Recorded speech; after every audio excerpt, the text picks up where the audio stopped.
কিছু কিছু চায়ের দোকানের চা খেয়ে আমাদের মনে হয় এই চায়ের মধ্যে এমন কি মশলা মেশানো হয় যার জন্য চায়ের টেস্ট এত ভালো হয়। আমরা বাড়িতে এত ভালোভাবে চা বানিয়ে খাই, তবু এত ভালো টেস্ট আসে না। আজকের ভিডিওতে দেখাবো সেই মশলার গোপন টিপস। এই মশলাটা বানিয়ে দিলে দোকানের চায়ের থেকে 3 গুণ স্বাদ বাড়বে। ভিডিওটি শুধু দেখতে থাকুন। নমস্কার বন্ধুরা, মালবিকা কিচেন উইথ ভিলেজ ফুডে আপনাদের সবাইকে স্বাগত জানাই। আজ বানাবো স্পেশাল মশলাদার চা। আমাদের শীতকালে কম বেশি প্রত্যেক বাড়িতেই চা খাওয়া হয়। একবার যদি এই স্পেশাল চায় কাপে যদি চুমু দেওয়া যায়, বারে বারে যেন মনে হবে এই স্পেশাল চাটা বানিয়ে খেয়ে নিই।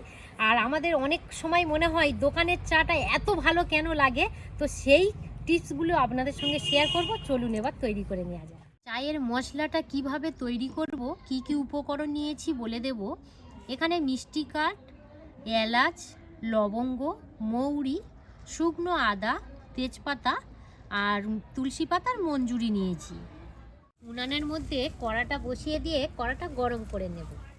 8-10 টুকরো এখানে মিষ্টি কাঠ দিলাম, লবঙ্গ নিয়েছি 12 থেকে 14 পিস, এলাচ নিয়েছি 14 থেকে 15 পিস, এখানে তেজপাতা 6-7টা নিয়েছি, শুকনো আদা কুচি নিয়েছি হালকা করে, 2-1 দিন রোদে দিয়ে দেবেন, একদম পুরো শুকিয়ে যাবে।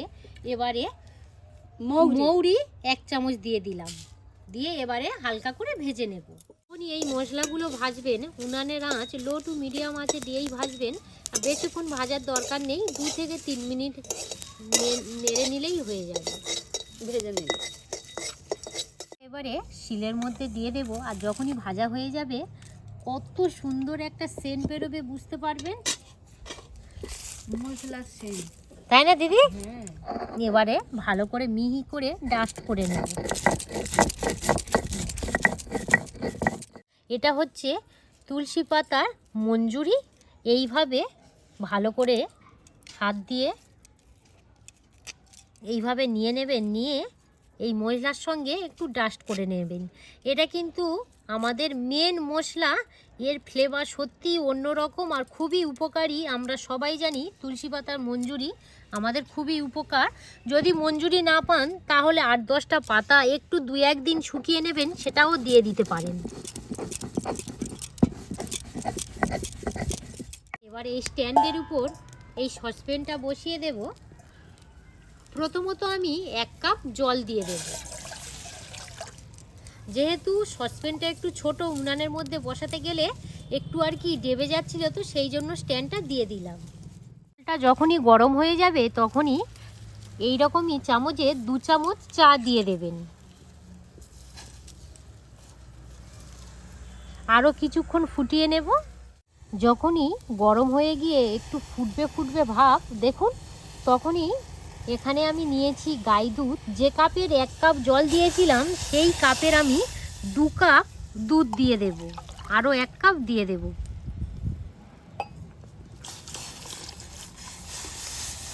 যতটা পরিমাণে জল দেবেন তার ডবল দুধ দেবেন, চাটা খেতে খুবই ভালো লাগবে। এবারে মশলার সঙ্গে এইভাবে মিক্সড করে নিলাম, নিয়ে আর একবার আমি ডাস্ট করে নেব। বিশেষ করে এই তুলসী পাতার মঞ্জুরি দেওয়ার কারণে এত সুন্দর ফ্লেভার আমার রান্নাঘরে মোমো করছে, কিছু বলার নেই। দুধটা দেওয়ার পরে যখনই ফুটে উঠবে সেই সময়ে চিনি দিয়ে দেবেন। এখানে আমি 4 চামচ চিনি দিয়ে দেব। চিনির পরিমাণটা আপনারা কমিয়ে বাড়িয়ে দিতে পারেন, কোনো অসুবিধা নেই। অনেকে চায়ের মধ্যে চিনি হালকা খান, আবার অনেকে চায়ের মধ্যে একটু বেশি চিনি খান। যখনই এইভাবে উদলে উঠবে তখনই ডাবু দিয়ে এইভাবে একটু ফেটে নেবেন। চার দোকানে দেখবেন এইভাবে ফেটে নেয়। এইভাবে ফেটে নিলে চার স্বাদটা আরও দ্বিগুণ বেড়ে যায়।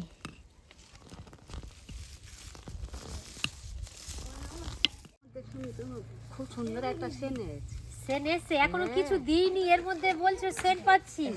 আসলে ওই মশলাটা তৈরি করে রেখেছি, ওই জন্যই সেন্টটা পাচ্ছি। চা যখনই হয়ে আসবে এইভাবে একটা ডাবুর সাহায্যে এইভাবে একটু ফেটে নেবেন। টোটাল আমার 4 থেকে 5 মিনিট জাল করার পরেই ফুটে উঠল। টা এইভাবে ভালো করে মিহি করে নিয়েছি। এবার একটা প্লেটের মধ্যে তুলে নেব।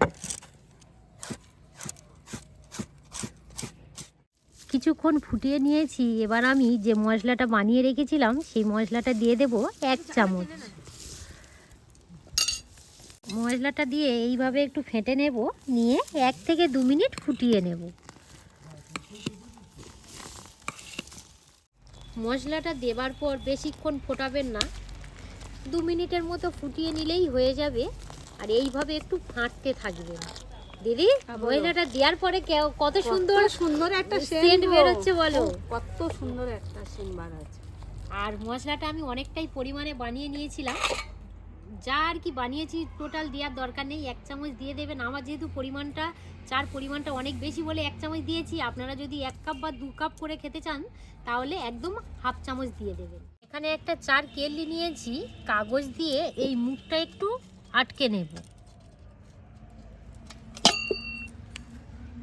একদম স্পেশাল চা একদম রেডি, মশলাদার। এবারে ছাঁকুনির সাহায্যে ছেঁকে নেব।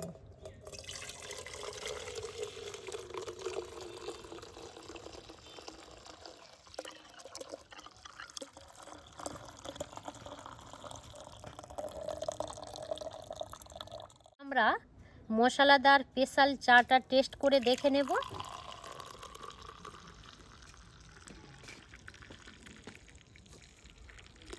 কিছু কাপ আর গ্লাস নিয়ে নিয়েছি, এবারে ভরে নেব। কারণ যে স্পেশাল চাটা বানিয়েছি আমাদের বাড়ির সদস্য প্রত্যেকেরই দেব।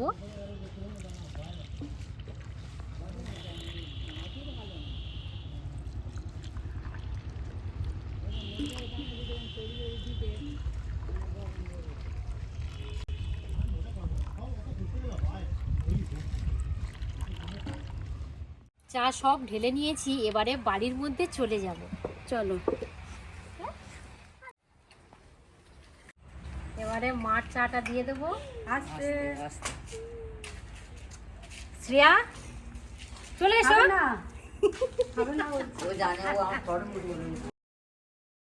আমার শ্বশুর মশাই দিয়ে দেবো, এবারে দাদা ভাই দিয়ে দেবো। দিয়ে দাও। পারফেক্ট। দিয়ে দিয়েছি, এবারে দিদি আর আমি একটু টেস্ট করে দেখে নেব। গরম গরম চা সত্যি খুবই ভালো লাগে। খুবই সুন্দর হয়েছে। কেমন লেগেছে সবাইয়ের কাছ থেকে জেনে নেব। চলো। মা সর্দি পাশাপাশি বসে আছে। মা, চাটা কেমন লাগছে বলো? খুবই ভালো হয়েছে। সর্দি কেমন হচ্ছে? আর আপনাদের অনেকের প্রশ্ন ছিল যে দিদি ভাই আপনার শাশুড়ি মা বা শ্বশুর মশাইকে দেখান। তো সত্য কথা বলতে মা আর বাবু একদমই ক্যামেরার সামনে আসতে চায় না, একটু লজ্জা পায়। আজকে চা দিয়েই সামনে নিয়ে এসছি। আপনি চাটা খেলেন, কত সুন্দর হয়েছে। সত্যি মালবিকা যে আজকে যে চাটা করেছে, স্বাদে গন্ধে ভরপুর, খুব ভালো লেগেছে খেতে। সত্যি খুবই ভালো হয়েছে, আর শুনে কথাটা খুবই ভালো লাগলো। কত সুন্দর একটা ফ্লেভার বার হচ্ছে বলো দিদি। খুব সুন্দর ফ্লেভার বার হয়েছে। সত্য কথা বলতে শীতের সময়ে যদি এই রকম গরম গরম চা পাওয়া যায়, জাস্ট জমে যাবে, আর কোনো কথা হবে না। মানে কি বলবো, এত ভালো লাগছে এই চাটা খেয়ে। আপনারা বাড়িতে একবার অন্তত ট্রাই করে দেখবেন, তারপর আমাকে কমেন্ট করবেন যে চাটা কেমন খেতে লেগেছে। দিদি কি বলো? খুব সুন্দর লেগেছে। পর্বটা এখানেই শেষ করলাম। আপনারা সবাই সুস্থ থাকবেন, ভালো থাকবেন, আর এতক্ষণ আমাদের সঙ্গে সময় কাটানোর জন্য আপনাদেরকে অসংখ্য অসংখ্য ধন্যবাদ জানাই।